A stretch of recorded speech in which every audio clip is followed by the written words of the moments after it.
Maluku Podcast.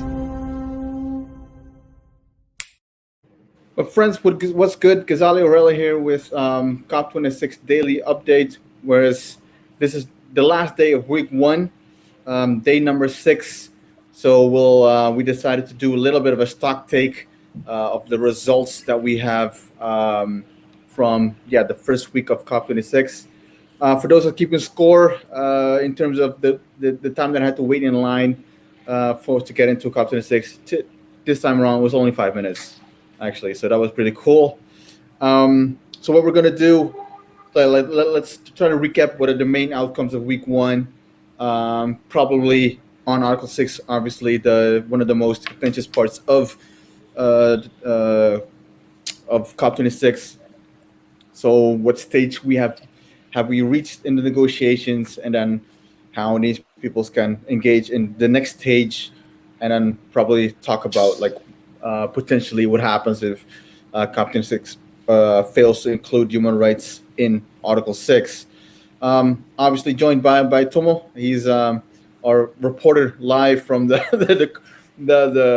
corridor of COP26 venue, SEC, and Johnson will be joining us in a brief moment. He just did his own results stock take in Spanish, so we'll probably see him in a little bit. Tomo, if you can, to enlighten the people a little bit, like according to you, what are the main outcomes of week one of COP26? Well, thanks, Ghazali, and good evening to viewers from all over the world. It is very late in Glasgow, almost midnight, and we just finished week one of the climate change conference here in Glasgow. I think the first week has been a mixture of ambitious pledges, but also with some problems still ahead for the week two that the first week negotiation the first week couldn't resolve. Stop speaking. So we can start with I can hear you. with the pledges made by the governments earlier this week, with the world leaders coming in from over 130 countries around the world. Obviously, one of the biggest highlight is over 100 countries signing a pledge to reverse deforestation by 2030, and that is a very ambitious pledge made by governments around the world. And then, of course, we have another pledge made by over 60 governments promising to cut methane emission by 30% by 2030. Again, methane is a much more potent greenhouse gas compared to carbon dioxide. So that is a very promising development there. And the third, of course, is a pledge to cut coal production in over 30 countries in between from 2030. So that's again three very important areas of work that has been progressing at the beginning of the week. But again, we're not quite sure how this pledge will actually be implemented in practice. We still don't know how these countries are going to achieve that. And obviously, we've already seen some signs of countries kind of going back on their pledge, such as Indonesia, with a pledge related to deforestation. So we will have to see how these pledges will develop in the future. But obviously, there has been a very, very slow, but also maybe a backward progress in some of the agenda items related to the Paris Agreement. And I think I'll pass it over to Johnson maybe to describe that. But over to you, Ghazali. Yeah, Johnson, thanks for joining us, and hope you can hear me. Yeah, I can hear you. So, what Tomo is what are the main outcomes of week one of COP26? Anything that stood out that you would like to add to the list? Well, it's not a list, but the main outcomes of week one. Anything that comes up? Well, I would separate in two things. One is those pledges and the pledge that initially they did in terms of financing, which is important, but it is not, directly related of. It's not that this official meeting decision. It's a good intention, but as you know, since 2009, in terms of finance, we see that they've been committed to provide finance, and so far we don't see the promises like coming true, and that is the concern that we have. So it could be another, you know, offer, and no more than that. But at least we need to be positive anyway, that something is there, and we should work in terms of uh, helping them to make these funding flows to communities in the communities that we need to empower our activities and contribute to climate action, right? That's, I think, key. And and this pledge also in terms of deforestation, I know the countries, the policy they are applying in country. I'm just thinking in my country, in Ecuador, you know, even the positive things that they say here in the ground are different. So we've been impacted, and we continue being impacted. They are building roads in the very pristine areas that need to be protected, but that kind of policy contradicts of, to what they are saying here. So that's my concern. I say that I want to be positive, but those are things that are happening back in the country. That's one part. The other part, the positive thing also is that even we didn't have access to many of the meetings because of the COVID related limitations. We've been outside, but in terms of our issues, I see in Article 6 there's many more countries supporting the human rights and indigenous people's rights to be included in the Article 6. This is important. It's good. It seems like our voices are heard, but we would like to be perhaps in terms of language introduced like in the appropriate way, as we say that in Article 6.4, not only public consultation for indigenous peoples, but also free, prior, and informed consent, which is the the principle of the right that we are saying that need to be inserted or recognized in the language of Article 6. So in general, a good balance. Even there's no agreement yet, but it's there our language, and I am hoping that in the next week they don't delete anything related to that, and and hoping that they still keep it and come out with a good result by the next week. Right. Let's. But by the way, in terms of pledge, any comments on the 1.7 billion? Oh, as it's for me the question. Yeah, yeah. Okay. Both of you. Yeah. Okay, in terms of 1.7, what I understand is that, first of all, the donors in September, they committed in New York to provide $5 billion, right, to support activities in relation to the forest and to reduce that deforestation. And now they have committed 1.7 billion for to provide or to support indigenous people's action, which is important.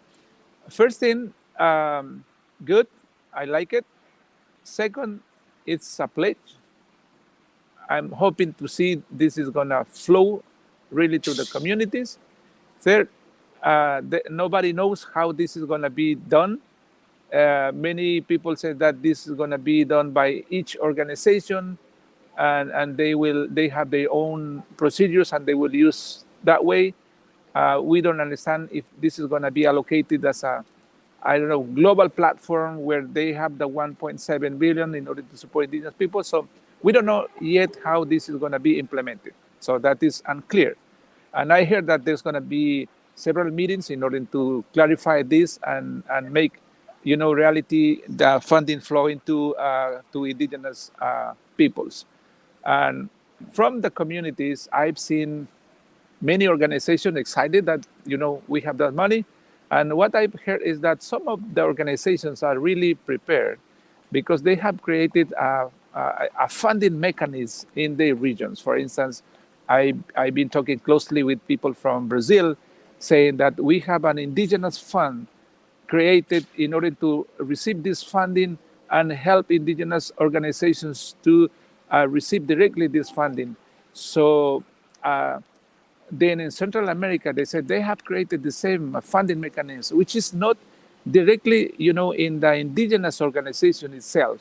This is a like separate, complementary, technical, or in terms of financial, that's going to support the organizations. I like a lot that idea, how they are working in Brazil. So I see some responses already coming from communities. Um, so what I expect is in the next weeks or months, uh, for sure there will be meetings in order to clarify this and see how this funding is going to flow to communities. Right. Tomo, if you can add to that, something that we heard during the COP presidency dialogue, he commented a little bit on the 1.7 billion because it was fresh in the news. Like the article was just published or made public. How did the COP presidency comment on that when he was asked the question? Well, the comment from COP presidency was rather ambiguous, but he did say that the donation will come through the ODA, which usually means that it's a flow of financial assistance from developed to developing countries, and of course this funding this ODA mechanism in particular are channeled through the states. So according to his words, it would be rather difficult to see how indigenous peoples, communities, organizations, local organizations have direct access to their funds. But it is, like Johnson said, there still needs a lot of clarification on how the funding will actually be transferred from the donors to the recipients, and whether there's going to be requirements, criteria, hurdles, or mechanism, institutions that goes in between it to direct the flow of these funds. So it is still very unclear to me how this will work. But the presidency's based on the presidency's comments, I am quite cautious as to whether there will be a mechanism for direct access by indigenous peoples and their communities and organizations. So, Tomo, if this funding is coming from the ODA, that means this is no new funding for climate action, right? It's the same funding, existing funding that they are going to use in order to provide to indigenous peoples. That's one thing. The second is that, as you know, in the UK, they have reduced the 0.7% of commitment that they had as developed countries since 73. From 0.7, they reduced to 0.5 recently. So they have less money. So no additional funding, but they are using the same funding that they used to support that for development to developing countries, and they're going to use the same thing for IPs in this case. Right. Let's pivot a little bit, guys. You already talked about it, Johnson, a little bit. Article 6. We've talked about it every day in both our lives, almost daily. We updated a lot of people. Article 6. What stage have the negotiations reached? Yeah, Tomo or well, let's kick off with Tomo. Okay. Well, obviously the work on the Article 6 has been in hibernation for the last. Obviously, during the pandemic, there has been a virtual negotiations, but really, this is the first time when the parties come together to meet face to face, and then get into the substance of the three sub agenda within the Article 6. I would say that the ongoing negotiation is still very volatile. There are some disagreements over shares of proceeds and transparency mechanism, as well as the safeguards that Johnson is probably better informed in. But but what happened today, which is basically a conclusion that the negotiation is still has still not achieved consensus, and that even though it was a very subtle kind of moment that now the negotiation goes to COP, I think it's still very significant kind of reminder that everything that in that article is still bracketed, and it's going to and it requires a vigilant a lot of vigilance by the civil society actors to ensure that their demands are reflected in the document. But obviously, in week 2, from my experience, a lot of brackets comes off, a lot of articles, paragraphs disappear. So there is really no place for anyone to not to continue to be cautious and keep pushing for the interests of indigenous peoples and youth or gender, women, and other interest groups who are still trying to get something out for them from this process. Right. Well, I think they're about to kick us out of the the D zone. It was the UN police. I mean, he came to say that as observers, we are not allowed to be more than 10 p.m. here. And I told him that we came from the plenary and we are doing this video and then we go out. And he said, it's fine. But that's what he said. Okay. All right. Johnson, so it's a quick recap of what happened today. A new iteration was published and with some last minute language proposals that parties have made this morning, 6:30 p.m. If I'm not mistaken, a new iteration was provided with some minor language changes. However, SUBSTA was unable to conclude the negotiations. Yeah. It's sending it back. Where is it going to send it to? And what's happening in that process with the document from now on? Okay, what we understand is the SUBSTA chair is going to give this information to the COP presidency, and then the COP presidency is going to organize the work for the next week at the ministerial level in order to try to reach agreement on the topics. But according to my sources from the government, they said it is not just one topic or two topics, a lot. So they don't believe that it's going to be some agreement in the next week, but they are going to try. So at least their intention is to work under the presidency and try to get something. There are several issues. CDM is one of them. The issue of bringing the what do you call the CDM from the Kyoto Protocol to Paris Agreement is the credits, right? The credits from there. The credits from there, and also the process. So that is the discussion that they have. Some countries are refusing totally to bring those, as Ian says, that junk credits or something. He said. Yeah. So we don't want that in Paris Agreement. So that is a discussion that they're going to have, and very difficult discussion for the next week. And I hope they can reach out at the minister level some agreement in order to have a final decisions, and then so that's the process. Right. Tomo, Johnson, as it's going to the ministerial level, before under SUBSTA, there were informal meetings. Indigenous people were able to participate. This is ministerial level. How can indigenous peoples engage in this stage where most conversation will be happening between ministers? I think as indigenous peoples, we have some friendly countries, and we should approach them to talk to them our issues and see if they can support our the language that we have in some of the documents. So we need to approach to the governments and the ministers especially in order to lobby and see if they can provide support to us. I think that's the only work we have to do this coming week. And usually I've seen that this meeting at the ministerial level is closed. We don't have access to that. The only thing we can do is lobby to our friendly governments, and then perhaps listen in the plenaries how things are going on. Usually they have the stock, what do you call that?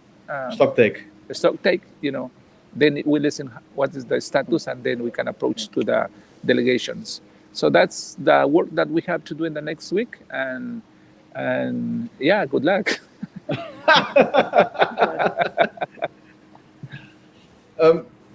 Tomo, anything that in terms of the Indigenous peoples trying to engage with the influencing Article 6 at this stage? Any thoughts on that? Well, I cannot speak obviously for indigenous peoples, but I can tell you this, that in Madrid, the way the indigenous people worked in group and consistently keeping in touch with each other, opening the eyes and ears to all directions, together as every little piece of information as possible about what is going behind the walls of the negotiation is quite a key, I think. And I think also that the idea of representation, which many elders and others talked about, having diversity or representation from youth to elders from all regions of around the world, is part of this package that indigenous peoples bring to this table, including the stories of climate change and the vision and the mindset, and all of these package is what makes persuasive kind of case for a lot of the things that indigenous people are demanding from the states. So I mean, and obviously this is my view as someone who's been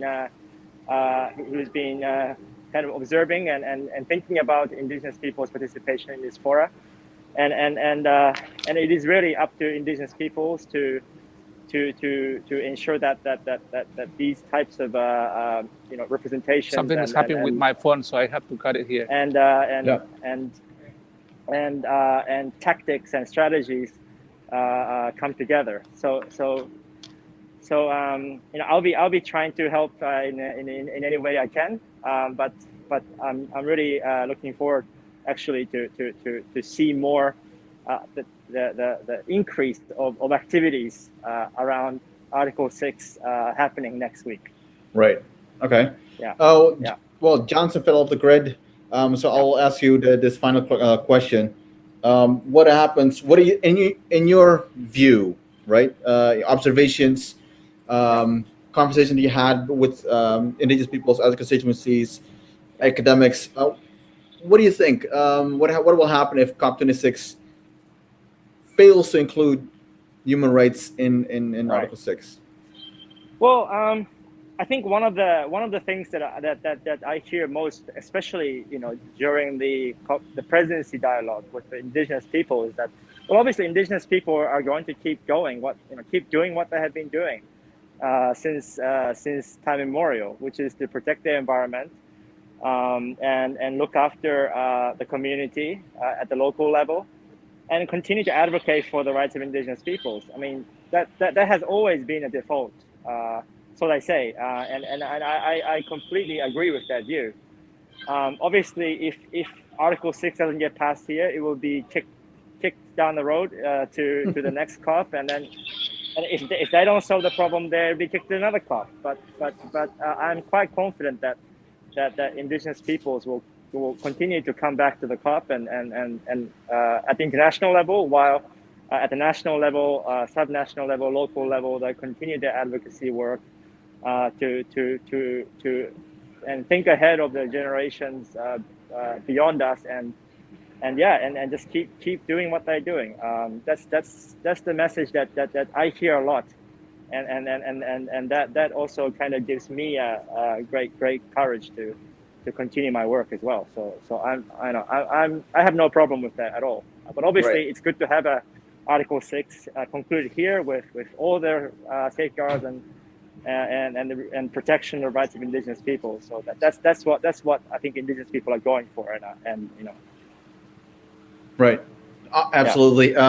As you can, as people can, well, as you, if you're watching or listening, as you can already know, get the idea. There's enough to do in week number 2 of yeah, COP26. yeah, We're determined. We'll recharge for one day. Tomorrow there will be no daily debrief because there's no COP. Everything is closed. So we'll be coming back to you on Monday with a new, hopefully fresh, showered, and clothes washed as well. Yeah, that was it. That's the week 1 stock take results of COP26, and hopefully you'll join us in the next episode of the daily debrief of COP26. Appreciate your expertise and your participation in this one, Tomo and Johnson. I don't know where he is. Probably already on his way out as well. And everyone else, thank you so much for watching, and have a very great evening, day, or morning wherever you are. Stay safe, stay healthy, and cheerio.